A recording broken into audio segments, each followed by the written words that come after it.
Welcome to the Bodybuilding Banter podcast, your number one source of all things bodybuilding. Be sure to like and subscribe to stay up to date on future episodes. Now, here's your host, Leroy Rollins.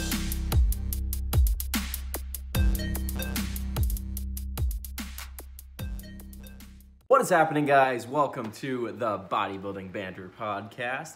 Today, I didn't have a guest lined up this week. Schedule was just a little bit busy. Hard to coordinate with a few people that I had lined up. So there's actually a guest coming on this Saturday for next week's podcast. So today, I figured what we would do is a little Q&A. Haven't done one of those in a while. Hercules is here. You guys can't, there you go. You can see him kind of keeping me company. So what I did was put out the whole Ask Me a Question on Instagram. And I got 6 that I'm going to go through today. So hopefully this podcast is around 15-20 minutes. That seems to be the sweet spot for these little Q&As. So hopefully if this was one of your questions, hopefully I answered it for you. And if you guys have more you want me to answer, be sure to comment them below or send me a DM on Instagram and I will mark them down for the next Q&A. So let's get into this. Question number 1. How is your off-season training going? So I will preface this by saying that currently I'm in the off-season or improvement season, as some people refer to it as. I've been known to refer to it as that. For those of you that don't know that or aren't following me, my last competition was this past April. It's July as of recording this video. So we're a couple months in and things are going very, very good. Happily reporting that. Strength is steadily climbing in a lot of big movements. Bench, which has never been overly a struggle for me on pressing. Pressing's always been a pretty strong point of mine, and it's slowly climbing up. Tentatively tomorrow, the plan is to hit some paused flat bench for 270, looking for maybe 5 reps there, and then a back off set looking for 245, maybe for 8 or 10 reps, hopefully. So I'm excited about that, looking forward to that, and back to pressing 100-pound dumbbells on incline, which is good. Pressing overhead has never been a strong point of mine. I've always been a very strong vertical presser, horizontal presser, not as much. So slowly creeping those numbers back up from a barbell overhead press perspective. And actually at the gym I've been going to now, there's a hammer strength overhead, which is pretty nice. So I might throw that in the rotation here soon, but for now we're just sticking with a barbell. So strength on the pushing is going up. Deadlifts are starting to climb back up, which is nice, and I'm going to start incorporating some back squatting here into my training here soon, but we've just been focusing on deadlifts, and then for lower body, lots of leg press. I've been doing a little bit of front squats, but I'm going to switch to a back squat because the way it's falling in my program, when I front squat, it's after I do push, so my shoulders are quite sore. So it almost, because my shoulders are tender, it almost takes away from the exercise, which isn't what we want. So I'll probably go back to a back squat here soon. But as far as off-season training going, as the question initially asked, it's going very well. Happy to say. I feel good. For the most part, I go into the workouts feeling energized, which is quite different from the end of prep. If you guys have been at the tail end of a contest prep, you know that workouts tend to suffer at those latter stages in prep. It just becomes a chore to get to the gym. Weights feel heavy. You know, you get that low body fat. Your body just doesn't feel good. Your joints get achy. So it's nice to not have those issues again. So all in all, everything's going really, really good. Okay, question number 2. If you could only do 5 exercises, what would they be? It's a good question, actually. I would say they're all going to be big ones. Some kind of squat, whether it's a back squat, high bar, low bar, a front squat, Smith squat, and I'll even lump it in with like a hack squat or like a pendulum squat too, because they're all just kind of the same movement, just little different variances. So some kind of squat would be number 1. Some kind of deadlift, whether it's an RDL, so Romanian deadlift, deadlift from the floor, sumo, conventional, some kind of deadlift would have to be in there. I would say chin-up variation, some kind of chin-up variation would be good.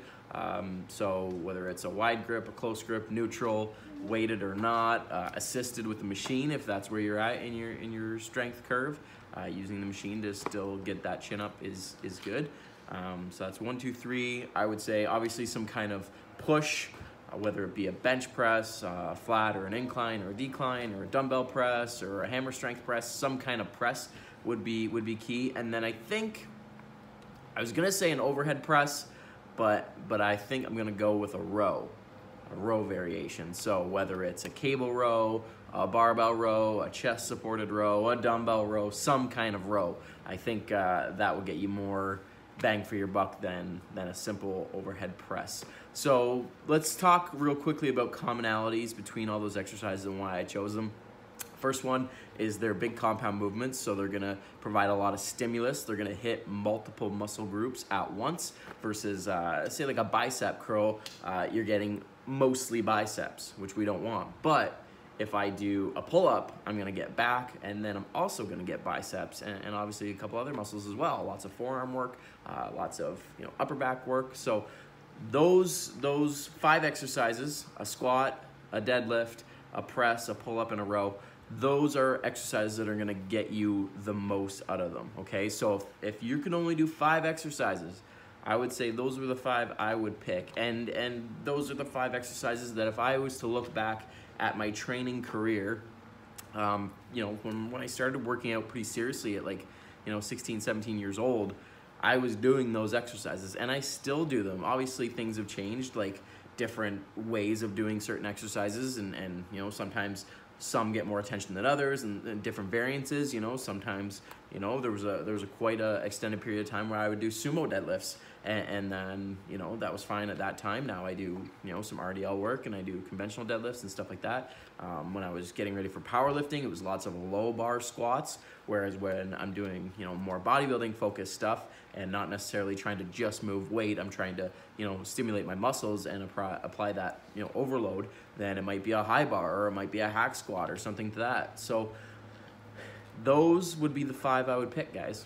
That's an honest answer to that question. I'm curious, actually. Comment below, if you could pick 5 exercises, they were the only 5 exercises you could do, what would they be? Comment them below, let me know. Okay, looking at my book here, question number 3. Thoughts on SARMS?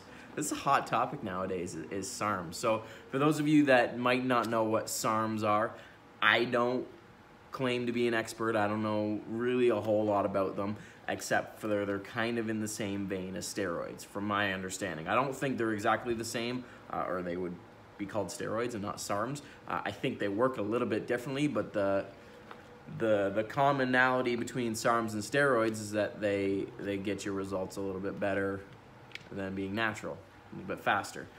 So my thoughts on them, I mean, it's kind of a shallow question. I'll kind of elaborate a little bit. So my thoughts on them, as far as would I do them? No, I don't think for me in my lifetime will I ever dabble in steroids. I really don't. When I was younger, maybe that was an option, just because I didn't know as much now, and I didn't love natural bodybuilding as much as I just love bodybuilding as a whole. Whereas now, I'm really, in love with the natural bodybuilding side of things. I really am impressed by someone who's been training, for 20, 30, 40 years, and they have this amazing physique that they've done all by themselves without any enhancements. I just think that is so cool, and that's the path I want to take. I don't want to take any enhancements or any drugs, any SARMs. So as far as for me to do them, there's no desire. When it comes to SARMs in general, I don't think there's as much information on them as there is on steroids. So one could maybe argue that steroids are safer than SARMs, just because SARMs are relatively new. Steroids have been around a very long time. So there's a lot of information about steroids, not as much about SARMs. And I think people are overlooking them, just from what I've seen online and through social media and what people have talked about and said, and I think that SARMs are kind of thought as not dangerous, and they're just like a supplement you would buy at a GNC or a Body Systems or whatever. And I don't think that's the same, because if that was the case, then they would be legal and they would be sold from these stores, right? Or you could readily find them at drugstores or whatever, and that's not the case, right? Just like steroids, you can't just go to your local supplement store and be like, hey, can I get some test? It doesn't work like that, right? So SARMS, I think, fall in that category for me anyways, in my opinions on it. So I don't know, guys. I wouldn't mess around with them personally at all, but if you're gonna, I would say maybe do more research and really pay attention to how your body's reacting if you're doing stuff like that. Like get in touch with your doctor and get regular blood work done. Like a lot of people that I follow that are enhanced are very proactive about their health as well, right? It's not just you take some stuff and hope for the best. Like the people that I follow that are on substances and stuff, like they go get their blood work done regularly and they get their heart checked and all this kind of stuff, and you know, if something's not right, then they address it right away. Whereas, I mean, I had people that I went to the gym with back at home that had some very severe health scares from taking drugs and steroids and stuff, that they just kind of haphazardly took things without really, you know, paying attention, and you know, for being so young as they were, early 20s, man, don't mess around with that stuff, right? So yeah, that's kind of my general thoughts on it all, guys. Just if you're gonna do something like that, if you're gonna do some performance enhancing drugs, do your research and really pay attention to how your body's reacting and handling things, because man, you only got one life and you don't want to screw it up early. Okay, question number 4. When are you competing again? This should be a pretty easy one to answer. It's been talked about on Instagram and stuff before, but I will answer it here because that was one of the questions I got. August 2020 is when I'm competing again. The Canadian, I think it's nationals. They've changed it so many times now from when I did what was called nationals in 2017, where I won the lightweight class and took 3rd in the juniors. Very, very exciting time for me. And next year, hoping to make it a double with the lightweight win. Obviously now I can't compete as a junior because I'm now 25 and our junior class is 23 and under, or 24? I think it's 23. So no longer a junior, but looking to take that lightweight title again. So yeah, August of next year is when I'm starting to, or no, not when I'm starting to, that's when I'll be on stage again. The plan is to do that show and then try to hit another show or two kind of within a few weeks of them, but we'll see how the calendar falls. But tentatively, that's the only one I've got on my radar right now, but I can pretty much promise you that I won't just compete once next year. There will probably be a couple shows that I try to hit up next year, kind of like what I did this year, where I did one and then the week after hit another one. So that would be the plan. For prep, probably March we would start up. So March, April, May, June, July, August. Yeah, probably like a 6-monther. We'll see kind of where my conditioning is at the start of the year, and I might have to do like a little tidy up before prep, which is fine. I have no issues with that, and that'll be pretty easy. Like if I go into the new year kind of around 185, 190, which is probably where I'll be, I really doubt I will creep up to 200 pounds, but you never know. So the plan would probably be to assess myself in January and then see like, okay, what am I looking like? How am I feeling? And then maybe, you know, tidy my diet up a little bit more, just cut back a little bit on, you know, extra calories, and that would probably get a good, you know, 7-8 pounds off relatively quickly, which would put me probably around that 175 to 180, around in there, which is historically kind of where I start preps anyways, and then I would have that, you know, 6 months or so to really nail it. So that would be the plan, guys. Start prep in March and compete in August. Question number 5, who in the bodybuilding world do you look up to? Anybody taller than me?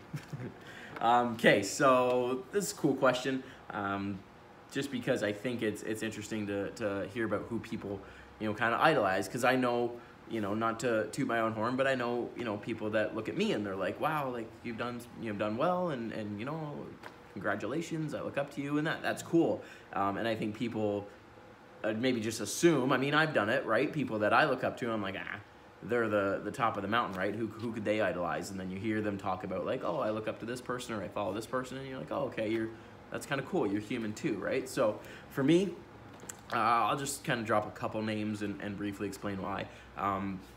Team 3DMJ is a natural, not even natural, I think they coach enhanced athletes as well, but they are all natural. A coaching team made up of Alberto Nunez, Eric Helms, Brad Loomis, Andrea Valdez, and Jeff Alberts. I think there's the 5 of them. And I know there's more. I've heard them talk about people kind of they have behind the scenes in podcasts. Like I think they have a registered dietitian and all that good stuff. So, but those are kind of the 5 that I follow. And I would say Eric Helms and Alberto Nunez are the 2 that I found first in the crew. So shout out to them.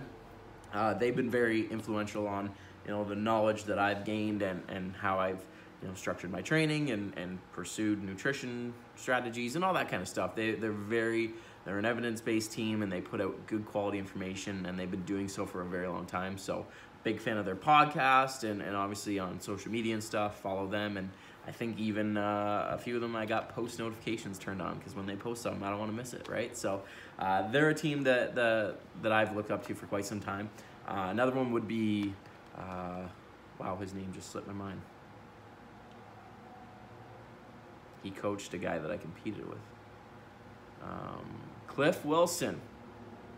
I doubt you're watching this, but I'm sorry for forgetting your name, my man. Cliff Wilson, another guy that very, very well-known coach. Lots of high-profile athletes he's worked with, and again puts out good quality information.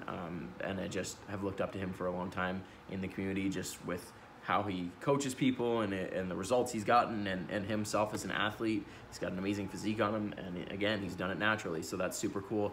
Another guy that I've followed for quite a while now and looked up to, had him on the podcast before, is AJ Morris. AJ, again, doubt you're watching this, but if you are, shout out to you, my man. Where he's at in his business, in his physique, and everything kind of in this world, for how young he is super cool. Very, very, I commend you, my man. You've done very well for yourself. And yeah, just he's another one that, I keep a regular eye out on for when he posts something, and follow him pretty closely, just because he's putting out good information. He's getting results for people, getting results for himself, and he's just somebody that I think is doing very well in the industry, and that's super cool. So those are 3 guys. I think that's enough for you. Okay, last question.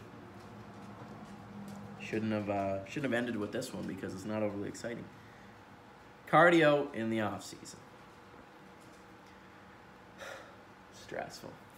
I myself, up until recently, didn't really think about doing a whole lot of cardio in the off season. Just because old school mentality. I'm trying to eat lots to grow, and if I do cardio, that means I'm burning calories, and that's not going to help me grow. Now, I've had a little bit of a change of heart, just because some people have talked about improving, just general fitness level while in the off season, because sometimes us bodybuilders can get a little bit out of shape, right? We can get big, we can get strong, but when it comes to anything, that requires cardiovascular or longer term activity, we get a little fatigued, we get a little winded.